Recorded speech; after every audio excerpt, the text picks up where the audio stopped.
You're not alone if you are experiencing long-term pain after your COVID vaccination. Among these are persistent musculoskeletal symptoms, particularly muscle pain. In this video, we will explore conditions like persistent muscle pain, myositis ossificans, and generalized myalgia that some individuals have linked to their COVID vaccination. One type of reported post-COVID vaccine muscle pain is temperature-sensitive myalgia. Individuals describe this as muscle pain that noticeably worsens with changes in temperature. This could be exposure to cold or even shifts in ambient conditions. For some, these symptoms have unfortunately persisted for weeks or even years following their vaccination. The underlying mechanism isn't fully understood yet. However, researchers believe it could involve an immune-mediated response. This response might lead to subtle muscle damage or persistent inflammation within the muscle tissues, causing this unusual sensitivity. Another much rarer condition reported in isolated cases is myositis ossificans. This is a complex issue where bone tissue actually begins to form inside muscle or other soft tissue. This abnormal bone growth can lead to chronic deep-seated pain. It also causes significant stiffness in the affected area, limiting movement. The development of myositis ossificans post-vaccination is thought to be possibly triggered by a localized muscle injury at the injection site. This injury might then undergo an abnormal healing process, leading to this unusual and painful bone formation. Generalized myalgia, or widespread muscle aches and pain, is a very common and expected short-term side effect of many vaccines. Most people find this resolves within a few days. However, there are rare instances where individuals report prolonged generalized myalgia, especially from COVID vaccines. This pain can last for several months and years, significantly impacting their daily lives. The suspected mechanism here often points towards a sustained activation of the immune system. This prolonged activation might lead to ongoing, low-grade muscle inflammation throughout the body. These various forms of persistent muscle pain can be deeply troubling for those who experience them. The transition from an acute expected reaction to a chronic, debilitating symptom is a serious concern. It often affects not just physical comfort but also emotional well-being and the ability to perform daily tasks. One potential explanation for prolonged musculoskeletal symptoms involves autoimmune responses. In some rare cases, vaccines might inadvertently trigger the body's immune system to react against its own tissues. This can happen through a phenomenon called molecular mimicry. Here, components of the vaccine might resemble molecules found in the body's tissues. The immune system, while targeting the vaccine antigen, mistakenly attacks these similar-looking body components. Studies like one in US have detailed cases of inflammatory arthritis such as rheumatoid arthritis developing shortly after vaccination, suggesting such an autoimmune mechanism at play. Another important factor could be persistent inflammation and cytokine release. Vaccination is designed to induce an immune response which naturally involves the release of signaling molecules called cytokines. These cytokines help coordinate the immune defense. However, in some individuals this cytokine response might become dysregulated or prolonged. Instead of calming down after the initial immune activation, cytokine production might continue at a low level. This can lead to chronic inflammation. Research published in various parts of the world has discussed how this sustained cytokine activity post-vaccination could contribute to ongoing musculoskeletal pain and fatigue. Neurological involvement and a process called central sensitization also play a critical role in some chronic pain syndromes. Persistent pain, regardless of its initial trigger, can sometimes alter how the nervous system processes pain signals. The nerves can become more sensitive and the brain can start to amplify pain messages. This is known as central sensitization.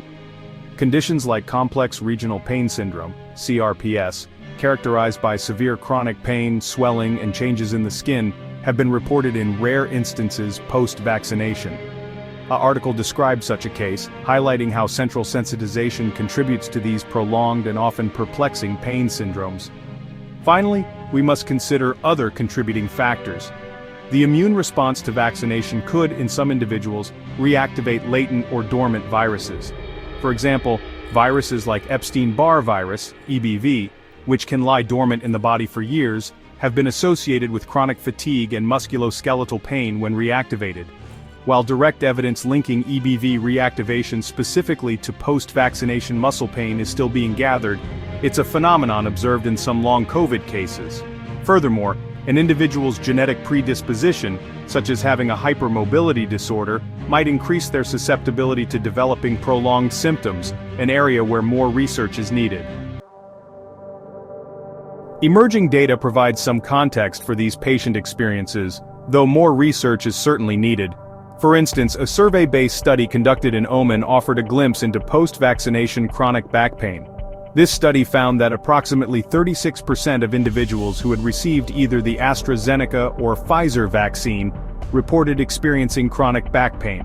The study also noted a higher incidence of this symptom among females. Case reports and reviews in medical literature also contribute to our understanding. Consider Sarah, a previously active teacher, who developed persistent widespread muscle pain and fatigue weeks after her second dose, making it difficult to stand for long periods. Or Mark, an engineer, who experienced unusual temperature-sensitive pain in his arm that spread, impacting his ability to work. These anonymized examples reflect real struggles. Patients often describe a frustrating journey, moving from one specialist to another, seeking explanations for symptoms that standard tests might not easily explain. Their stories underscore the human impact of these conditions. It is crucial to emphasize that these prolonged musculoskeletal issues appear to be rare. However, their impact on individuals can be substantial. The current body of evidence is still growing. If you are experiencing persistent muscle pain or other musculoskeletal symptoms after vaccination, and tests are coming back normal, it is essential that your experience is validated. Your symptoms are real, even if their cause is not immediately apparent on standard blood tests or scans. Many post-vaccine chronic pain syndromes, including some autoimmune flares or conditions like CRPS, are often diagnoses of exclusion. This means they are recognized based on clinical symptoms when other causes are ruled out, not necessarily by a positive lab marker. Do not hesitate to ask for a referral to a specialist, such as a rheumatologist or neurologist, who may be more familiar with post-viral or post-vaccination syndromes. It's important to explore non-visible causes of your pain with your healthcare provider. Pain does not always stem from issues that show up on an X-ray or MRI scan. The nervous system itself can be a source of chronic pain. Conditions like central sensitization, where the brain and spinal cord amplify pain signals, can cause significant distress even without visible tissue damage. Even without a definitive label, symptom-based treatment is possible and can be very helpful. Your doctor might discuss various medications. Low-dose antidepressants like amitriptyline can help calm an overactive nervous system and improve sleep, which is often disrupted by chronic pain. Medications such as gabapentin or pregabalin are specifically used for nerve-related pain. For flare-ups of inflammation, non-steroidal anti-inflammatory drugs, NSAIDs, or in some cases short courses of corticosteroids might be considered. It's about finding what works to manage specific symptoms and improve your quality of life. Physical therapy can also be a cornerstone of managing persistent musculoskeletal pain. A therapist can guide you through gentle, graded exposure exercises to gradually increase movement and reduce pain hypersensitivity. Aquatherapy, or exercise in a warm pool, can be particularly soothing and effective as the water supports your body and reduces stress on painful joints and muscles. Furthermore, integrative therapies like acupuncture, biofeedback, or mindfulness practices can offer additional tools for pain management. Feedback to this video to share your experiences or know more.